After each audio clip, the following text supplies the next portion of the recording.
have various areas within the organization one can explore. In terms of, I started my career as a sportsman in the Air Force. Fine. Anyone who is interested to or pursuing sports can join armed forces. Thereafter, you can improve your qualifications and then apply to become an officer. So when you become an officer, I was in the operation, I was an air traffic controller.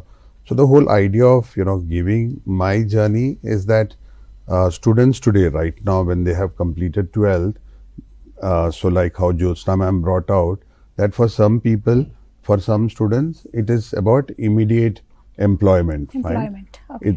That's a requirement. Fine. Okay. And armed forces creates that opportunity. Even you don't have to spend anything to go and join the academies. So any training that is required, suppose for example, a student after 12th, which is applicable for both boys and girls, okay, now they can join National Defence Academy. Okay, manage academies. Fine. Okay. National Defence Academy, they do not have to pay any fee out there. They will train you for 3 years. You will get a BSc degree, okay, free of cost, and then you will become an officer in the armed forces. Okay.